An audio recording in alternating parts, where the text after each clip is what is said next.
예, 우리 하나님의 완전한 사랑, 십자가 그 은혜로 우리가 살아가고 있음을 찬양해 주셔서 감사합니다.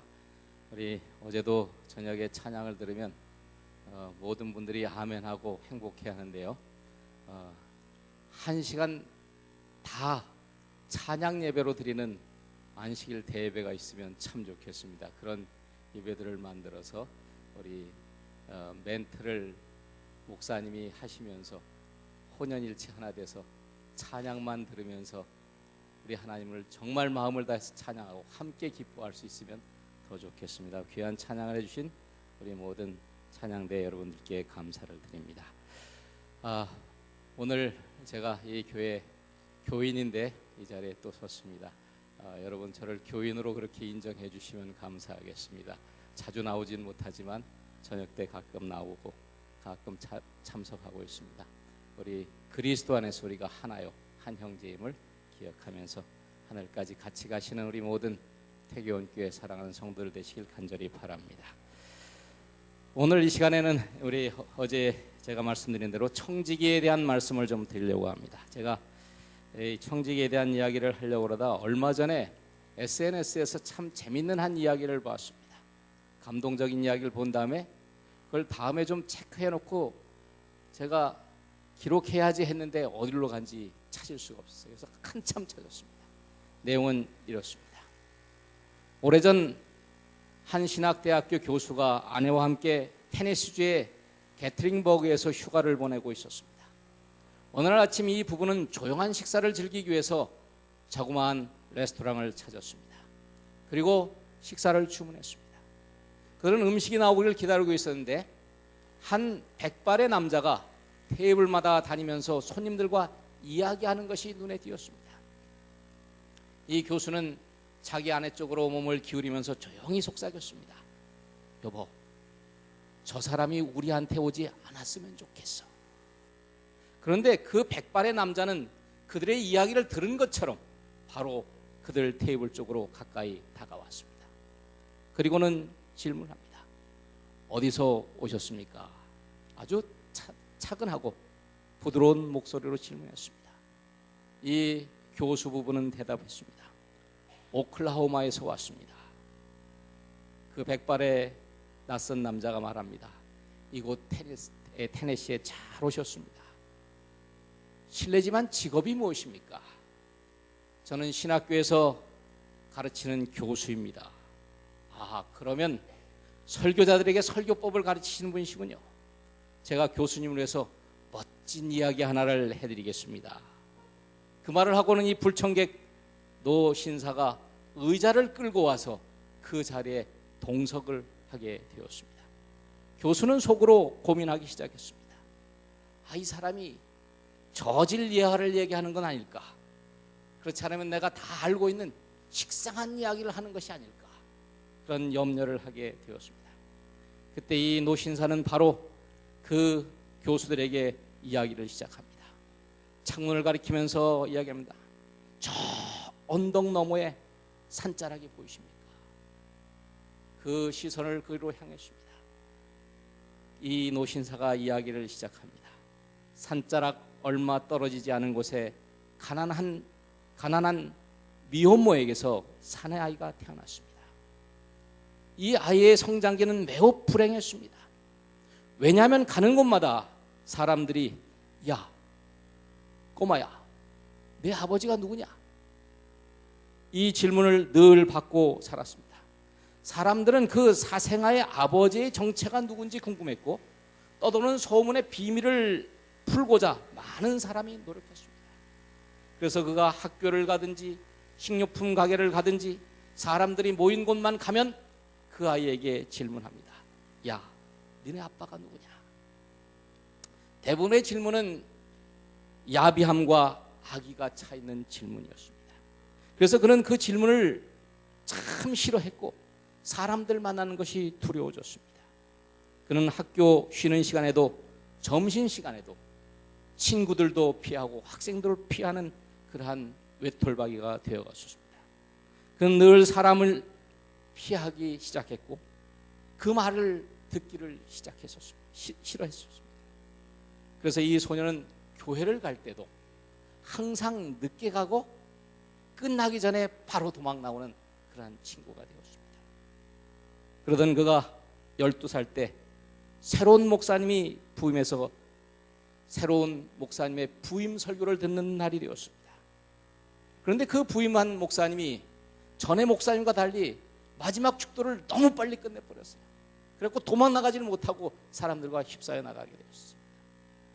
막 사람들 틈에 같이 나가면서 한쪽 모퉁이로 빠져서 신속히 연문으로 도망가려 할 때 혼자 어린아이가 나가는 것을 바라본 목사님이 그를 붙들었습니다. 애야. 동행이 없는 것을 발견한 목사님이 그를 붙들고 물었습니다. 애야, 내 아빠는 어디 계시니? 그 한마디에 그 교회에 나왔던 많은 사람들의 시선이 그 아이에게 향했고 조용한 침묵이 흘렀습니다.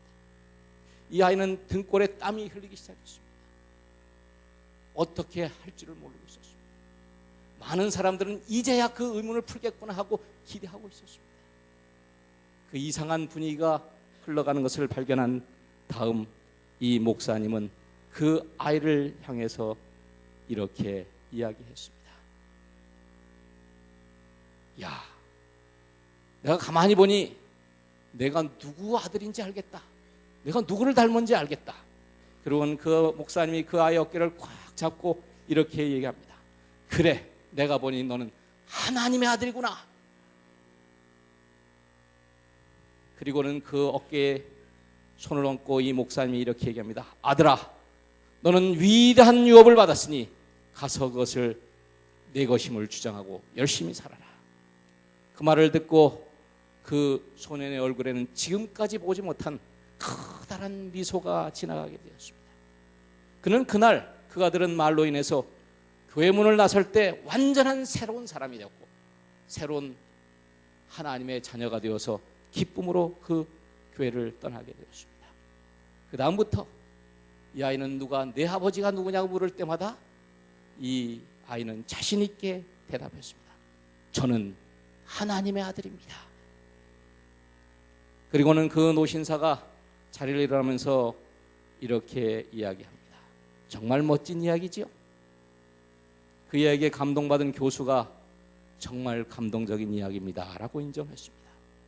이 노인은 서서히 걸어나가면서 마지막 한마디를 던졌습니다.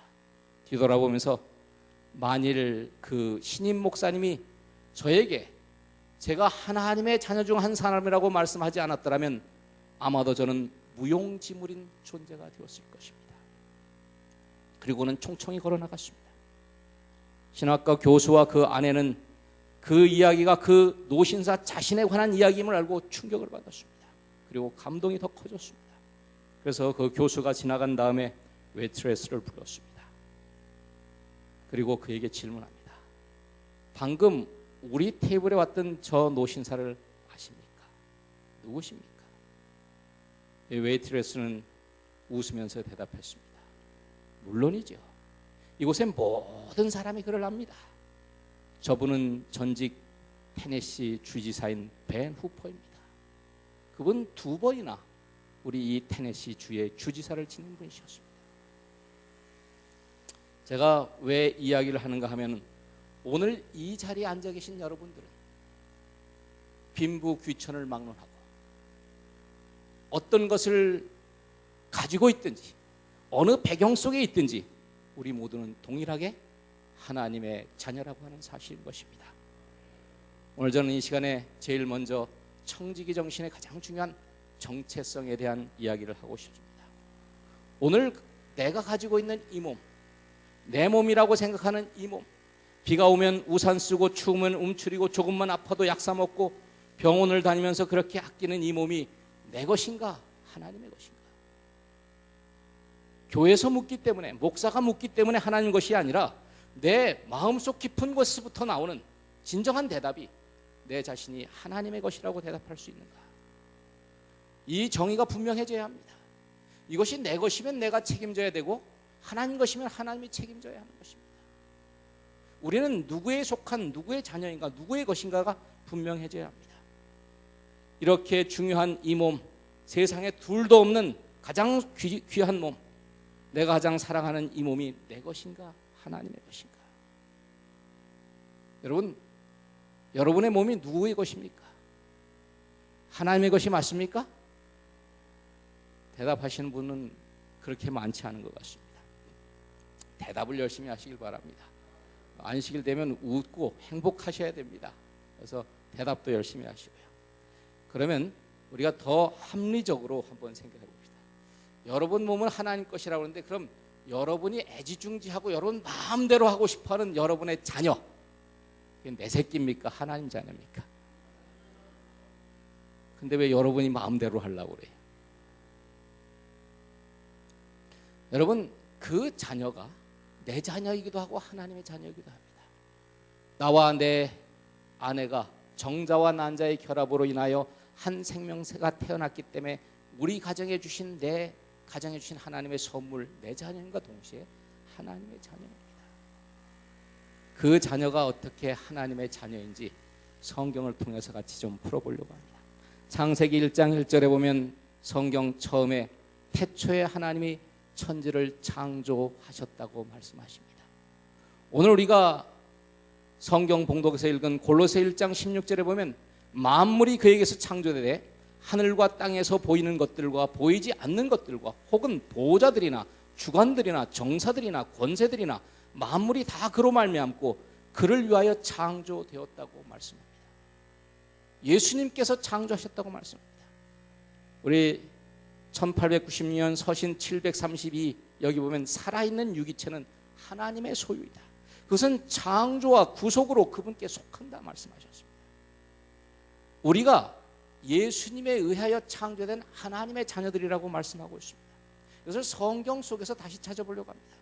여러분, 성경에서 우리와 너무나 닮은, 우리처럼 거짓말도 잘하고 우리처럼 고통도 많이 받고 많은 아픔을 가진 우리와 비슷한 사람 야곱을 생각해 보면 좋을 것 같습니다. 우리가 야곱의 환난을 마지막에 또 경험할 것입니다. 야곱에 대해서 생각해 봅니다. 여러분, 야곱의 아버지가 누굽니까? 야곱의 아버지, 창세기 25장 21절로 26절에 보면 이렇게 이야기합니다. 이삭이 그 아내가 잉태하지 못함으로 그를 위하여 여호와께 간구하매 여호와께서 그 간구를 들으셨으므로 그 아내 리브가가 잉태하였더니 아이들이 그의 태 속에서 서로 싸우는지라. 24절 그 해산 기한이 찬즉 태에 쌍둥이가 있었는데 26절 후에 나온 아우는 손으로 에서의 발꿈치를 잡았으므로 그 이름을 야곱이라 하였으며 리브가가 그들을 낳을 때 이삭이 60세였더라. 이삭과 리브가 사이에서 태어난 자녀가 야곱입니다. 여러분, 야곱을 하나님이 뭐라고 또 성경에 얘기하면 내가 창조했다 이렇게 또 표현하셨습니다. 여러분, 이사야 43장 1절과 2절에는 야곱아 너를 창조하고 너를 창조하신 여호와께서 이제 말씀하시느니라. 이스라엘아 너를 조성하신 자가 이제 말씀하시느니라. 너는 두려워 말라. 내가 너를 구속하였고 내가 너를 지명하여 불렀나니 너는 내 것이라. 내가 물 가운데 지날 때 내가 함께할 것이라. 강을 건널 때 물이 너를 침몰치 못할 것이며 내가 불 가운데 행할 때 타지도 아니할 것이요 불꽃이 너를 사르지도 못하리니 내가 너를 창조했고 내가 너를 지키겠다고 말씀합니다. 여러분, 야곱의 아버지가, 육신의 아버지가 이삭이요 어머니는 리브가이지만 야곱을 창조하신 분은 하나님이라 이렇게 말씀하십니다. 여호와 하나님이라고 말씀합니다. 여러분, 하나님이 어떻게 창조하셨을까요? 여러분, 이것이 이해가 되면 우리도 똑같이 하나님의 창조를 이해할 수 있는 것입니다. 인간 시조 아담에 대하여 성경은 이렇게 얘기합니다. 다른 신들이 인간을 만들었다고 얘기하지 않습니다. 성경은 인간을 하나님 만들었다고 합니다. 여러분, 아담의 족보를 한번 보시길 바랍니다. 누가복음 3장 38절에 그 이상은 예수님의 족보 가운데 그 이상은 에노스요, 그 이상은 셋이요, 그 이상은 아담이요, 그 이상은 누구라고요? 하나님이다.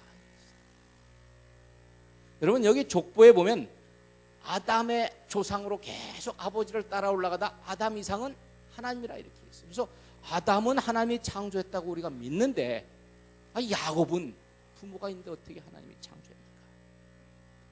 여러분, 똑같은 논리를 우리가 오늘 생각해야 하는 것입니다. 이것이 이해가 되면 우리도 육신의 부모가 있지만 하나님의 창조를 이해할 수 있는 것입니다. 여기 이삭이 아들을 낳은 야곱에 대해서 이사야 44장 1절 2절에 그 다음 장에는 이렇게 얘기합니다.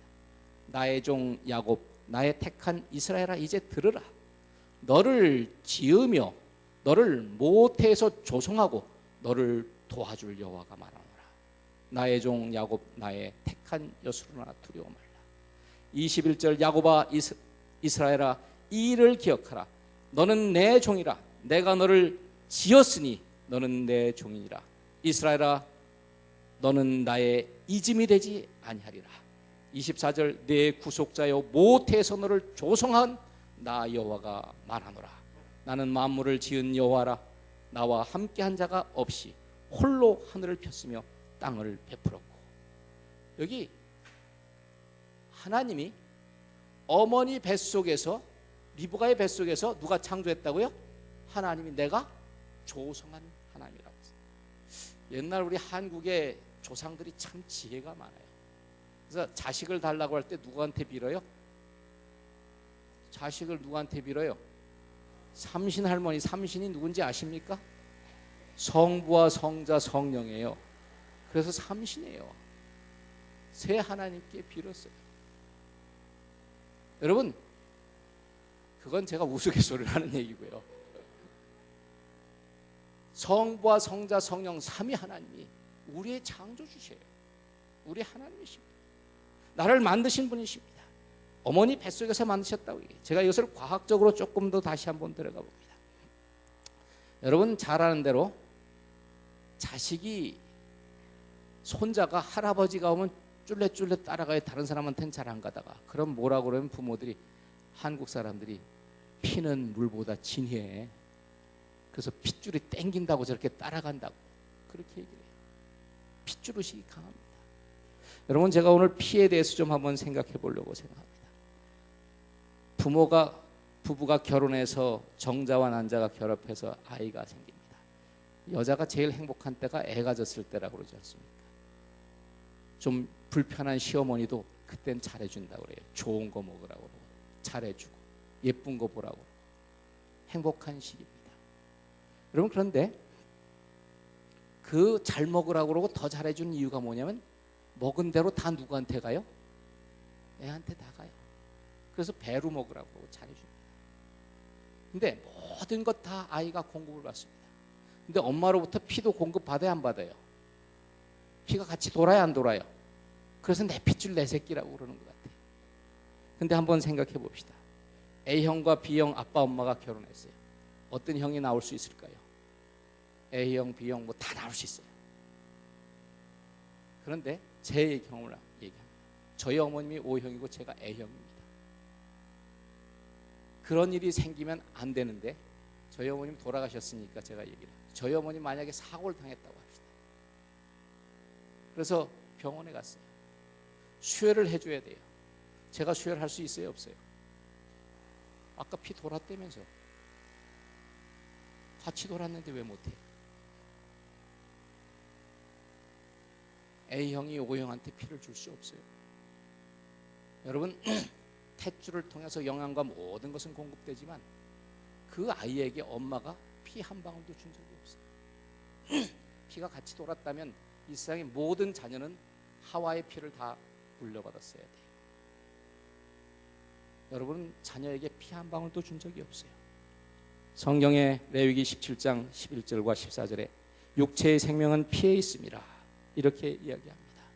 이 피에 대한 얘기를 하면서 14절에도 똑같은 얘기를 합니다. 피를 먹지 말아라. 그 생명을 상징하는 것이라고 얘기했어요. 하나님께서 생명을 주시고 피를 주시는 분은 하나님, 유전자를 통해서 피가 혈액형이 결정되지 엄마가 피 한 방울도 주지 않았습니다. 이 세상에 태어난 모든 생명체는 하나님에 의하여 창조되었고 만들어졌습니다.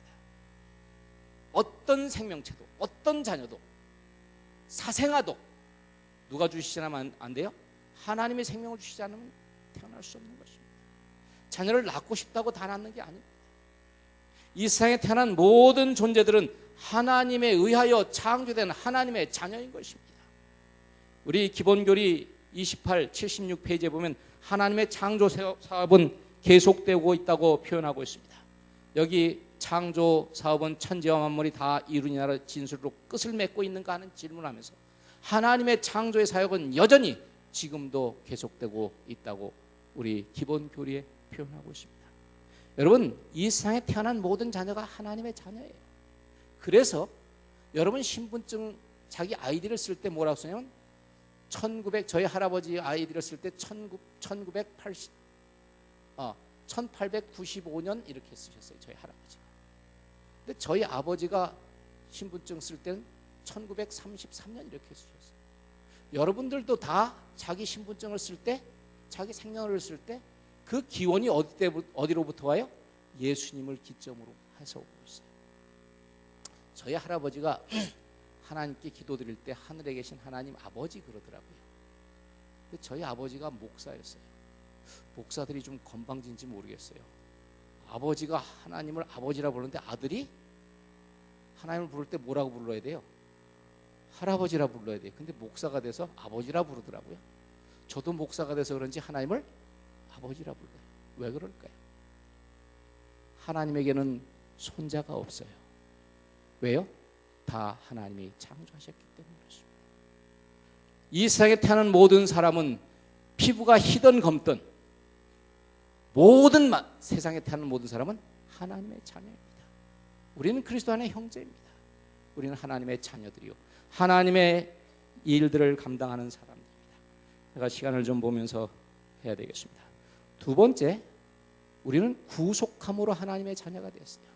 제가 구속에 대한 이야기를 많이 하면 힘든데 오늘 과정 공부 시간에도 구속에 대한 이야기가 일부분 나왔어요. 그걸 성경적으로 얘기하면 시간이 길어지니까 제가 한 이야기를 해서 여러분에게 이해를 시키려고 생각합니다. 우리는 창조와 구속으로 하나님의 자녀가 되었다 이렇게 성경은 표현합니다. 우리가 창조함을 받았고 하나님의 자녀로 모든 권세를 누리고 세상을 다스리다가 사단의 유혹에 빠져서 세상을 뺏겨버렸고 우리가 죽은 존재가 됐어요. 사산자가 되었습니다. 김명호 목사님 표현은 우린 죽은 존재로 태어났다고. 이미 하늘에 적합한 백성이 아니에요. 죄인으로 태어난 것입니다. 다시 구속이 필요했어요. 예수님이 구속한 것을 여러분 머릿속에 오래 기억하도록 제가 한 이야기를 하려고 합니다. 한 아이가 배를 아주 잘 만든 애였어요. 이 아이가 배를 아주 기가 막히게 잘 만들었어요. 파는 것보다 더 잘 만들었어요. 잘 몇 달을 걸려서 조각을 해갖고 배를 딱 만드는데 배는 어디 가야 제 어떤 그 기능을 하는 거예요? 물에 가야 되는 거예요. 그래서 이 아이가 그걸 가지고 강에 가서 띄웠어요. 근데 이 배가 얼마나 물살을 만나가지고 흘러내려가기 시작했어요. 근데 물살이 얼마나 빠른지 따라갈 수가 없어요. 아이가. 결국 이 배가 흘러내려가 버렸어요. 며칠 동안 배 생각하면 가슴이 아픈 거예요. 몇 달을 걸려 만들었는데. 그래서 배를 찾으러 강하구까지 맨날 가는 거예요. 근데 없어요. 어느 날 오다가 배를 쭉 파는데 보는데 배들을 쭉 보니까 너무 참 마음이 아픈 거예요. 자기. 그래서 안에 들어가 봤더니 내가 만든 내 배가 저 안에 있어. 그래서 주인에게 얘기했어요. 이거 내 배라고. 그러니까 주인이 뭐라고 그래요? 야 이놈아 정신 나간 소리 하지 마. 이거 내가 얼마 주고 산 건데. 아니라고. 내가 이렇게 만들었다. 아무 설명해도 돼야 안 돼요. 근데 그래 네가 꼭 그 배를 갖고 싶으면 돈을 가져오라고. 내가 너에게 싸게 주겠다. 얼마를 가져오라. 이 아이는 며칠 동안 그 돈을 모으기 위해서 고생을 합니다. 그리고 돈을 모았어요. 그리고 배를 사러 갔어요. 그리고 그 주인에게 돈을 탁 내밀고 배 주세요. 배를 탁 가지고 나옵니다. 이 아이가 배를 가지고 한 이야기가 이러한 이야기를 했습니다. 배야 너는 2번 내 거야. 만들어서 내 거고 다시 사서 내 거야. 오늘 여러분들은 제가 구원의 과정을 설명할 시간은 없습니다. 그리스도의 보혈을 통하여 값으로 삼바되었고 구속을 통하여 여러분은 두 번째 하나님의 자녀가 되었어요. 하나님은 우리를 다른 이 세상의 또 우주의 존재보다 배나 더 사랑할 만한 가치가 있는 거예요. 자기의 희생을 통해서 구속함을 받은 겁니다. 그래서 우리는 세상에 존재하는 우리 모두는 다 누구의 자녀라고요? 하나님의 자녀. 여러분, 하나님 자녀답게 멋지게 사시게 되시길 간절히 바랍니다. 하나님의 자녀는 맨날 웃어야 합니다. 행복해야 합니다. 행복한 우리 태교원교회 성도들이 되시기를 간절히 바랍니다. 우리를 창조하시고 구속하신 은혜를 매번 기억하시길 바랍니다. 이 청지기의 두 번째 이야기입니다. 우리가 하나님의 것이요, 두 번째, 이 세상의 모든 소유는 누구의 것이냐. 오늘 죄송한 이야기를 처음부터 좀 하겠습니다. 이 이야기를 잘 들으시고 여러분 실천하시면 좋겠습니다. 이 세상에는 이 소유에 대한 철학이 두 가지가 있습니다. 제일 첫 번째 소유에 대한 철학은 자본주의입니다. 또 하나는 사회주의, 막스 레닌주의, 공산주의라고 할 수 있습니다.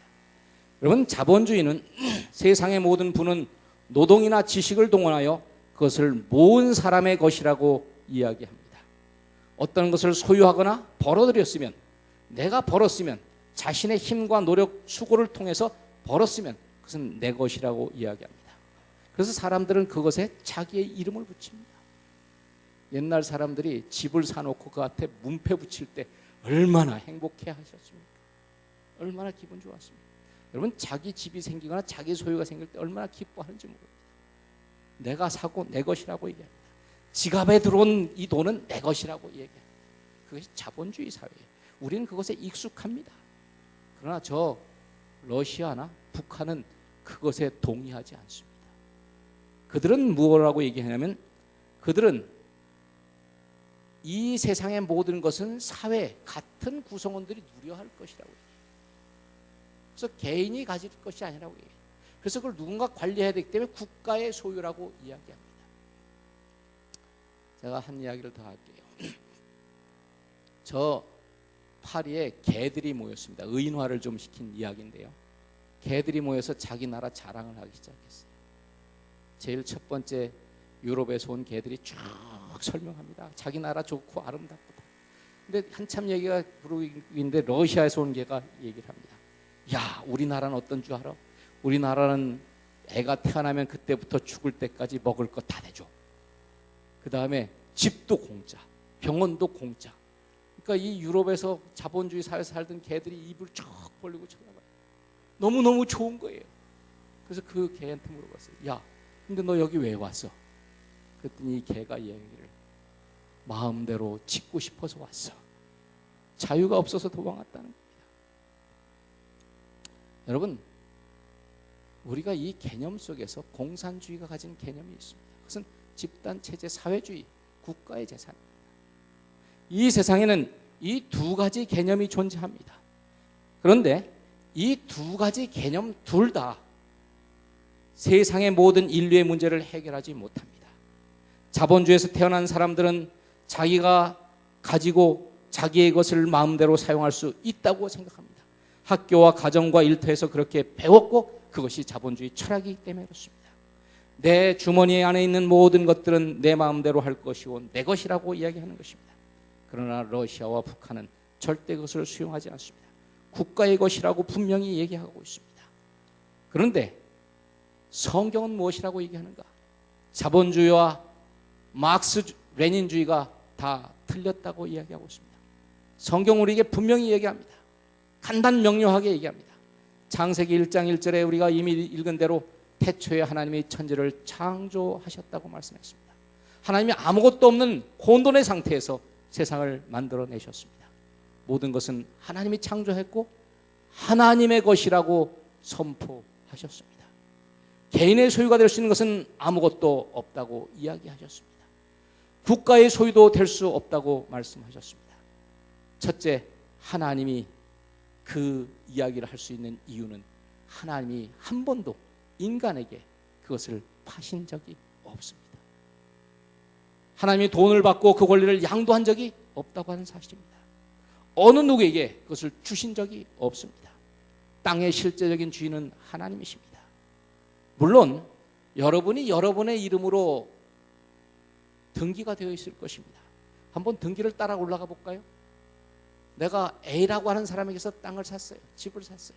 그 A는 B라고 하는 사람에게 샀어요. C라고 하는 사람 계속 올라가요. 끝까지 올라가면 어디까지 올라갈 수 있을까요? 아담 때까지는 갈 수 있을 것 같아요. 근데 그 다음에 하나님의 판적이 있어요, 없어요? 등기를 넘긴 적이 없어요. 이 세상의 모든 것은 그래서 하나님의 소유입니다. 시편 24편 1절에 땅과 거기에 충만한 것과 세계와 그 중에 거하는 자가 다 여호와의 것이로다. 그 중에 모든 것이 여호와의 것이라고 얘기합니다. 세상에 속해 있는 우리도 하나님의 것입니다. 우리의 주인도 하나님이십니다. 성경에서 소유에 관해서 가장 적절하게 가장 잘 얘기한 것이 땅의 소유에 대한 것이 레위기 25장 23절에 나옵니다. 토지를 영영히 팔지 말 것은 토지는 다 내 것임이니라. 너희는 나그네요 우고하는 자로서 나와 함께 있느니라. 여러분은 지금 무슨 인생을 사셔요? 나그네 인생 사십니다. 우리가 돌아갈 본향은 어디예요? 하늘입니다. 이 세상은 우리 것이 아니에요. 그래서 이스라엘 백성들은 50년마다 희년이 되면 땅이 다시 돌아가게 되어 있었어요. 소유권이 아니라 사용권을 그들이 팔 수밖에 없었어요. 희년이 몇 년 남았냐에 따라서 그 가치가 달라지는 것입니다. 왜냐하면 그것은 다시 돌아가야 하기 때문에 그렇습니다. 이 세상의 모든 재물과 모든 것은 우리의 것이 아닙니다. 그것은 하나님의 것입니다. 하나님은 땅은 나의 것이라고 분명히 이야기하고 있습니다. 그리고 학개 2장 8절에는 은도 내 것이요 금도 내 것이요 천하 만물이 주의 것이라고 이야기하고 있습니다. 이것이 성경의 가르침입니다. 여러분, 세상에 두 종류의 무신론자가 있습니다. 첫 번째 무신론자는 어떤 사람이냐면 하나님을 공개적으로 믿지 않는 사람입니다. 그걸 불신자라고 얘기합니다. 니체가 신은 죽었다고 얘기하고 하나님 존재를 부인했습니다. 그리고 무신론자들은 하나님이 없기 때문에 이 세상의 모든 소유나 물건에 대해서 자기 것이라고 이야기할 수 있습니다. 그건 무신론자들이에요. 근데 교회 안에 있는 무신론자들이 가끔 있습니다. 이 교회 안의 무신론자는 어떤 무신론자냐면 당신이 만물의 주인인 것을 믿습니다. 교회에서 하나님 소유라고 믿어요. 그런데 뭐라고 하냐면 이 모든 것을 창조했다는 것은 믿습니다. 그러나 그 소유에 대해서 하나님은 건드리지 마십시오. 노타치. 이것은 내 마음대로 하고 내 것입니다. 이렇게 사는 사람들. 많은 그리스도인들이 세상의 무신론자나 교회 안의 무신론자나 비슷한 생각을 가지고 살아요. 성경책을 가지고 교회를 올 때는 똑같이 오는데 자기 것처럼 사용하는 것은 똑같은 것입니다. 예를 든다면 친구에게 차를 빌렸어요. 빌린 다음에 야 이건 이제 내 거야. 그리고 지 마음대로 갖고 다니는 놈은 무신론자예요. 세상의 무신론자예요. 그들의 소유권을 인정하지 않아버린 것입니다. 두 번째는 뭐냐면 그래 네 건 맞아. 그러나 이제부터는 손대지 마. 내 마음대로 할 거야. 너는 권리도 아무것도 할 수 없어. 이러고 소유권을 인정하되 지 마음대로 하면 결론적으로 주인의 입장에서는 똑같은 것입니다. 그리스도인이라고 하는 우리들이 우리가 가진 모든 것들에 대해서 하나님의 소유를 인정하지 않고 하나님이 주인이라는 것을 분명히 인식하지 않는다면 동일한 결과를 가져올 수밖에 없다고 하는 사실인 것입니다. 우리는 로마서 14장 7절로 9절에서 이런 말씀을 봅니다. 우리 중에 누구든지 자기를 위하여 사는 자가 없고 자기를 위하여 죽는 자도 없도다. 우리가 살아도 주를 위하여 살고 죽어도 주를 위하여 죽나니 그러므로 사나 죽으나 주의 것이로다. 이를 위하여 그리스도께서 다시 사셨으니 곧 죽은 자와 산 자의 주가 되려 하심이라고 기록하고 있습니다. 여기 주라는 단어는 소유자라는 얘기인 것입니다. 주인이라는 의미인 것입니다. 그래서 우리가 살아도 주인을 위해서 살고 죽어도 주인을 위해서 죽습니다. 따라서 우리는 사나 죽으나 주인의 것입니다. 이를 위해서 그리스도가 죽었다가 다시 사셨고 곧 죽음에서 죽은 자와 산 자의 주인이 되셨다고 말씀하고 있습니다. 재림 성도들은 다른 기독교인들보다 훨씬 더 많은 축복을 받은 사람들입니다. 더 분명한 진리를 가지고 있는 사람들입니다. 청지교리도 마찬가지입니다. 실천에 옮기느냐 옮기지 않느냐가 차이인 것입니다. 우리는 교리를 참 중요하게 여깁니다. 이 교리에 맞지 않으면 멍에도 같이 매지 않습니다. 결혼도 같이 하지 않습니다. 이걸 지키기 위해서 그렇게 노력합니다. 진리를 지키기 위해서 목숨을 바치고 그렇게 노력합니다. 그런데 그 가르침대로 살지 않으면 의미가 없는 것입니다. 내가 가지고 있는 모든 것들이 내 것이 아닌 것을 여러분 기억하시기를 간절히 바랍니다. 섭섭하신가 봐요. 대답이 크질 않아요. 여러분, 청지기임을 이제부터 깨달아야 합니다. 그 모든 것이 하나님 것이 돼요. 그때 좋은 점이 뭔지 이제부터 나옵니다. 제가 어제 저녁에 시간을 제가 이 내용을 쓰려고 그러다 안 쓴 이유가 40분 정도에 맞춰야 되니까 30몇 분에 맞춰야 되니까 여기서 끝낼까 이렇게 하고 생각을 했던 부분이에요. 그래서 안식일로 제가 청지기 시간을 좀 바꿨는데요. 세 번째는 청지기의 특권입니다. 여러분, 내가 가지고 있는 집, 내가 가지고 있는 차, 내가 가지고 있는 물건들, 내가 가지고 있는 모든 것들, 여러분 마음대로 쓰실 수 있다고 하면 좋겠습니까? 안 좋겠습니까? 좋죠? 왜 대답들을 이렇게 못하시는지 몰라. 얼마나 좋겠어요? 여러분 그렇게 쓰십니까? 안 쓰십니까? 무슨 권리로 쓰고 계십니까? 큰일 날 소리가 또 하나 났어요. 내가 주인. 지금까지 한 대로 내가 주인은 분명히 아니에요. 하나님이 주인이에요. 근데 그렇게 쓸 수 있는 권리가 있습니다. 이제부터 행복해질 수 있는 이유입니다. 여러분, 내가 집에 빨간색을 칠하고 싶으면 빨간색을 칠해도 되고, 내가 도배지를 바꾸고 싶으면 바꿔도 되고, 마음대로 할 수 있습니다. 왜냐하면 여러분 하나님의 청지기이고 하나님의 종이고 하나님의 고용된 관리인이고 여러분 자체가 하나님 것입니다. 하나님께서 여러분에게 그것을 맡기셨습니다. 세상을 창조하시고 아담에게 뭐라고 했어요? 세상을 정복하고 다스리라고 맡겼어요. 모든 권한을 주셨습니다. 여러분, 저는 청지기의 샘플이 성경 속에서 요셉이라고 생각합니다. 여러분, 요셉을 한번 보시길 바랍니다.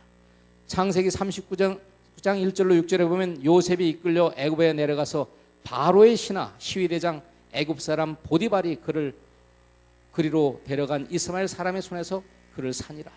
여호와께서 요셉과 함께 하심으로 그가 형통한 자가 되어 그 주인 애굽 사람의 집에 있으니 그 주인이 여호와께서 그와 함께 하심을 보며 또 여호와께서 그의 범사에 형통케 하심을 보았더라.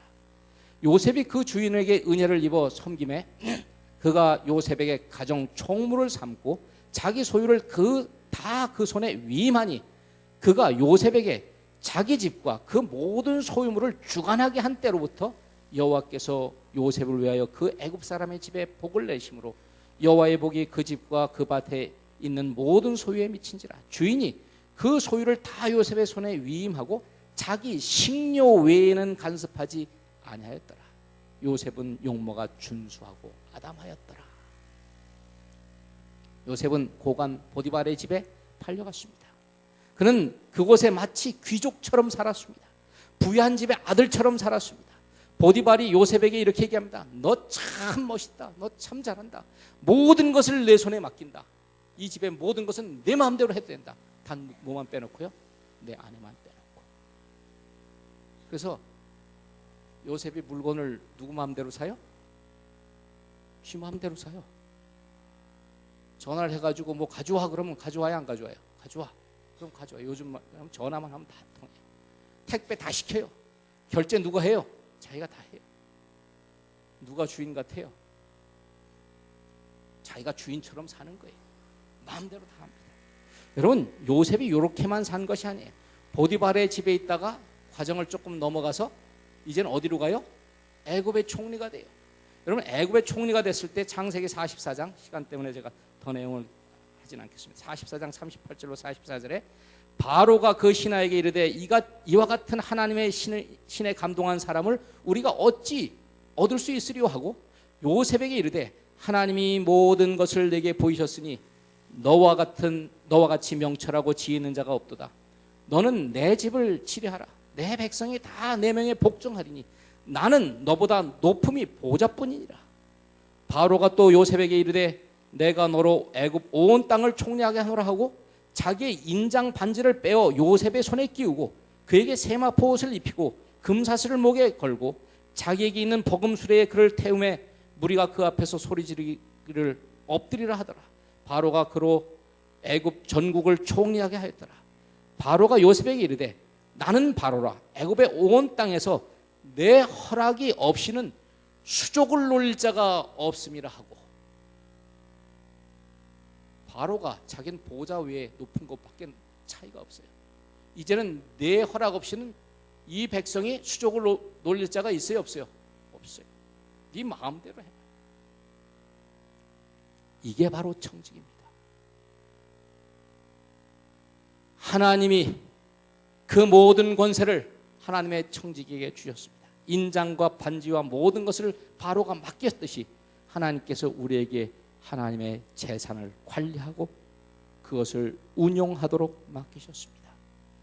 요셉, 이 사람은 청지기의 샘플입니다. 여러분, 그리스도인들도 마찬가지 동일한 축복을 받은 사람들입니다. 땅을 정복하고 땅을 다스리라고 한 하나님의 명령이 여전히 우리에게 주어져 있습니다. 여러분, 최초의 아담의 실패가 어디 있느냐? 여기 있습니다. 아담은 동일한 축복을 받았습니다. 세상을 정복하고 점령하고 다스리는 권세를 가졌습니다. 에덴 동산의 모든 것을 마음대로 합니다. 오늘날로 생각한다면 이렇게 생각할 수 있어요. 당신이 이곳의 왕입니까? 아닙니다. 다 마음대로 하는데 얘 마음대로 할 수 있습니다. 제 뜻대로 다 할 수 있습니다. 당신 왕이지 않습니다. 왕은 아닙니다. 왜요?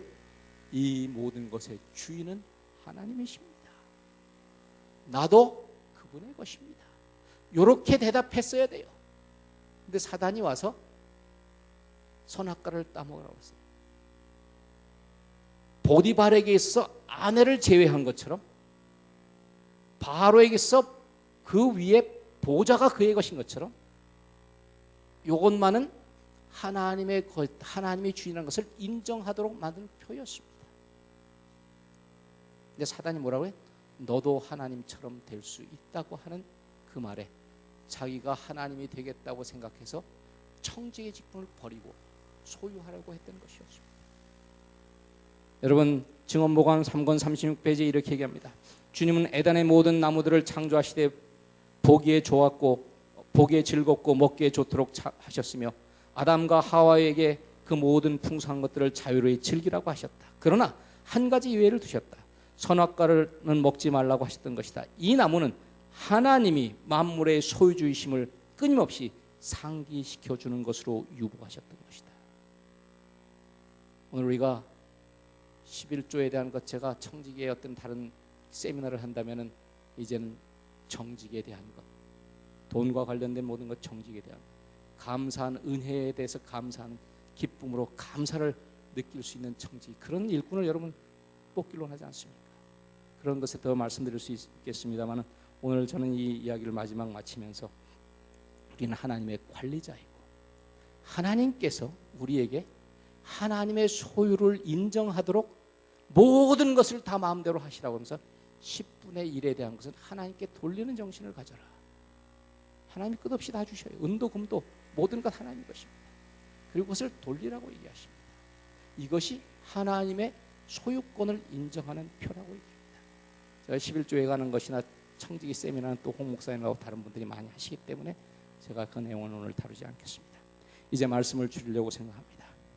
여러분들은 하나님의 자녀들이요, 하나님이 만드신 하나님의 백성입니다.